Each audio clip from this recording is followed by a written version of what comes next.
And we basically kind of just talked about the songs, looked through some of the lyrics, and I decided, not just for financial reasons, but more of kind of a picture. The picture I wanted to tell could be told in these 6 songs. Mm-hmm. And I could have recorded 3 or 4 more and made it an LP. I could have released an LP. But some songs were better than others. Mm-hmm. Some songs lacked maturity. You know, over 5 years, you got to realize I started teaching. When I was 23. So, you know, we're talking about maybe 24. We're talking about one song being written when you're 23 or 24. Maybe even one of the songs on the album I wrote when I was 20. Those songs being written when you're 20, 21, 22, and then other songs being written when you're married and 26. They have different levels of maturity, different styles altogether. So I chose the songs based on the story that I wanted to tell of this 5-year period of my life, of where it kind of began and where it kind of, I don't want to say ended, but leaves off. Because as I'm writing material for the next album, I'm doing it with a different purpose. It's not going to be another 20 songs and then I choose. That's why it's a slower process. So we picked these songs that kind of connect via like a theme. You know, the title track of the EP is called Follow You Home. And the entire idea is that regardless of where our journeys take us, sometimes you can't go back home. It's not the same. I know there's that happy ending that people like to look to, of like, I'll go home, I could always go home, and then things will be better and things will be normal, but you can't go backwards. You can't go in the past. You can go physically back to where you began, but emotionally, we're constantly moving forward. And that's what I really wanted to capture on the album. That there is nothing in the past worth regretting or worth bringing us down in our present. I read a saying once that said, you can't do anything about yesterday, you can't do anything about tomorrow, all you can do anything about is today. And so these tracks, they come together and they kind of all tell that story in a different way. Some a little brighter, some a little sadder, some a little more grim, some a little more hopeful. And that's basically the way the album came together and the logic behind the orders of the tracks. Why this life is first, and why Can't Be Your Anger is next, Follow You Home, and One Will Be Mine, and Hand Over Hand, and Scars, etc. And why Scars is acoustic. That's the grim song you were getting at, right? Yeah, that's one of the darker ones, and I chose to do it in one take, solo acoustic, and it's got imperfections. You know, it's not sonically, it's not perfect. There's a couple of points where you would call them mistakes in the singing or the rhythm or whatever it is. It's not perfect, but I wanted to capture something raw. I wanted to capture something on the record that I experienced when writing it, because when I wrote it, there was a lot of emotion going on in writing it. There was a lot going on in my life, and it wasn't a pretty sight. It wasn't me sitting down thinking, what rhymes with this, or what should the next line be? This is one of those songs that poured out of me. Like in the Renaissance, John Milton said when he was blind and he was still writing Paradise Lost, his daughters would come in the morning and he said, milk me. Because he felt like he was a cow full of these ideas and he just had to have someone write them down. That's what that song was like for me. And it wasn't a happy thing. But that's the way it happened when I wrote it, and I did my best to try to capture that when we recorded it. Much more than what I interpreted about the entire EP. Maybe we'll talk about off the record after the whole recording. So I've never seen you perform live. Which? My next show is at the Bitter End, August 17th at 7 p.m. I'll be performing with my producer, Chris Frasco, who engineered, mastered, mixed everything at the Brooklyn Outboard. He's going to be playing bass. The drummer, my drummer will be John Zornberg, who wrote some of the tunes on the track, co-wrote with me. One of my best friends playing guitar with me, and I'll be up front and center. So August 17th at the Bitter End at 7 p.m. And where is the Bitter End? It's at 147 Bleecker Street, New York, New York. All right. I'm sorry, I can't make it there. I'm in. Well, I Florida. get it, you being in Florida and all. Yeah, I can do my best from where I am, right? All right. Now here's the fun questions. Now, what do you say is your biggest influence as a musician today? Like, which artist would you say is a influence on your music now, or maybe even your image? It's really hard to answer when you don't listen to a lot of new music. But let's see. I still really respect Duncan Sheik. I'm sorry? I still really respect Duncan Sheik. Mm-hmm. I keep revisiting the past. Mm-hmm. And every time I go back, I find something new. So, Dishwalla, for example. Dishwalla was a band from the 90s. Their biggest claim to fame was the song Counting Blue Cars.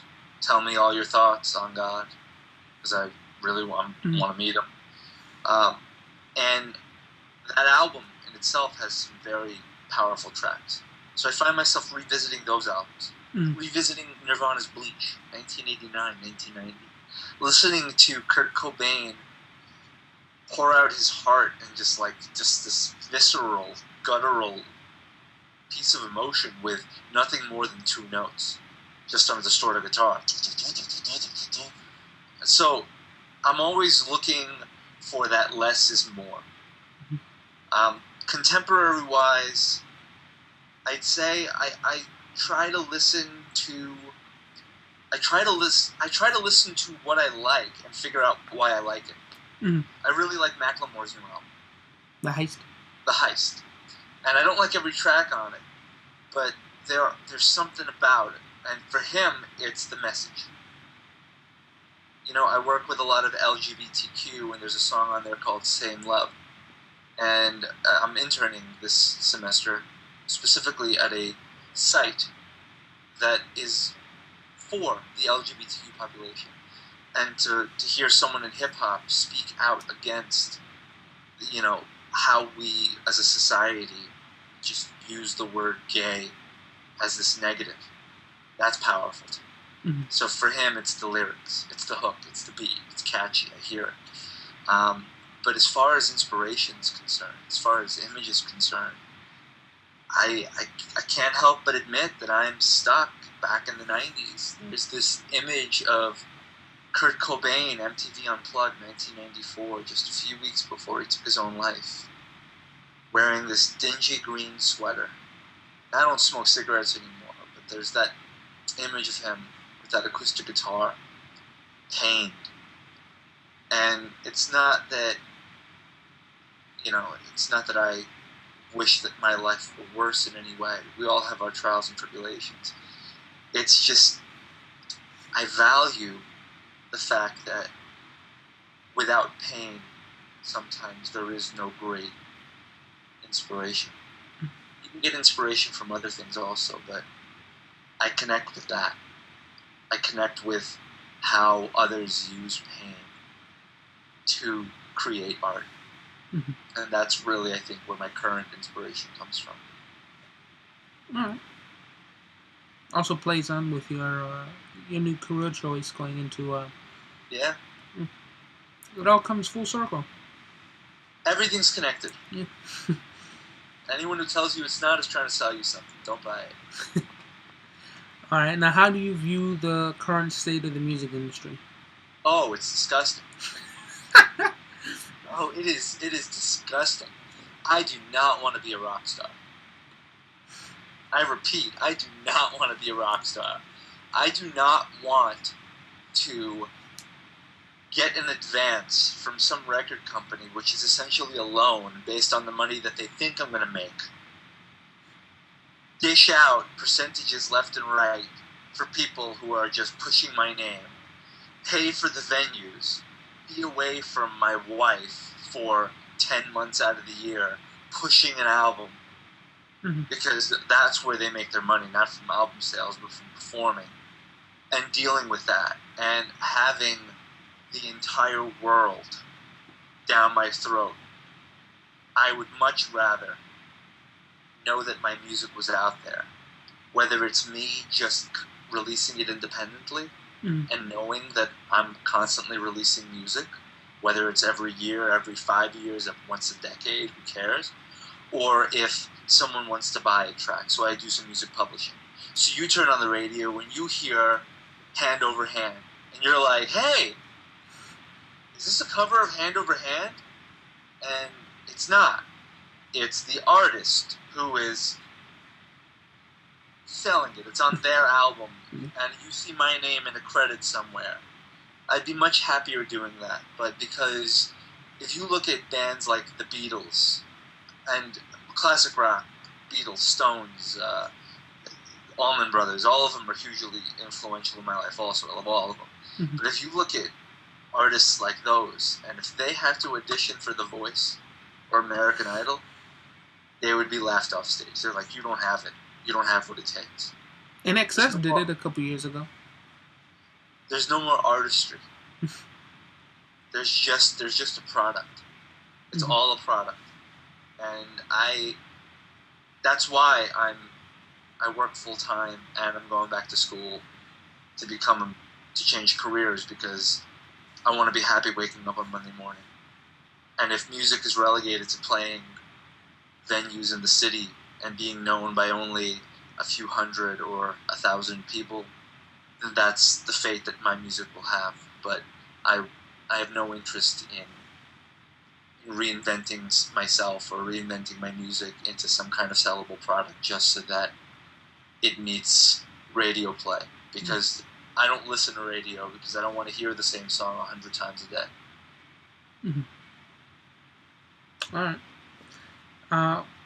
Where do you see yourself in 5 years? I will definitely have released another album, hopefully 2 albums. Hopefully I'll be finishing a doctorate. And performing. I really, I'm constantly reinventing what I'm doing with music. So that first album, Follow You Home as an EP, is very orchestrated. There's a lot of tracks. There's a track with cello. There's acoustic guitars, electric guitars with the layers. Hand drums, background vocals, all these different elements that went into this album. And I want to record an album that's very raw. Acoustic guitar, cajon, which is a box drum, and cello. So I see myself maybe releasing another full-length album, or maybe some shorter EPs, but maybe the experiment.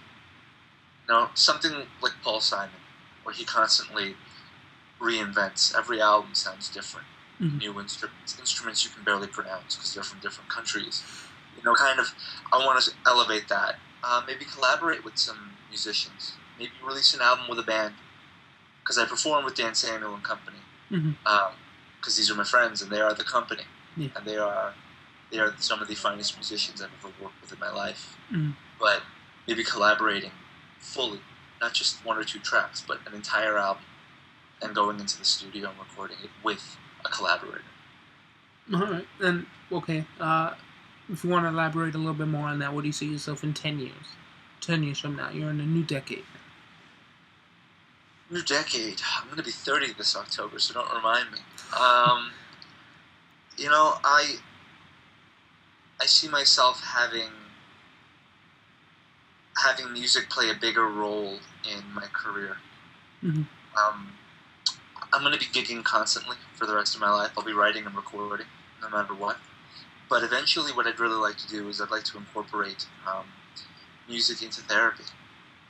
I mean, music therapy exists, but I'd like to I'd like to kind of keep it more on the mental health side or the psychotherapy side, but start really taking that and bringing maybe the music into the training that the psychotherapists get.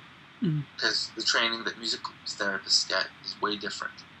I see myself teaching, maybe on the graduate level, but performing, maybe in 10 years, hopefully having released 4 albums, if only on my own, the way I did with Follow You Home. That sounds, you can accomplish that. That's easy. You can do that. Of course. You could do that tomorrow. I wouldn't mind doing a tour. I definitely want to do a tour. Maybe an acoustic tour or... Domestic? Yeah, domestic, but maybe something up and down the eastern seaboard. Maybe fly out to, drive up north and, then come back to New York, rest for a little bit, and then go all the way south to Florida. All right. Yeah. Maybe like a 3-week tour. That sounds pretty cool. Expose it a little more that way. Yeah. Okay, if you could record with any artist, living or dead, who would it be? Kurt Cobain. Kurt Cobain? Without a doubt.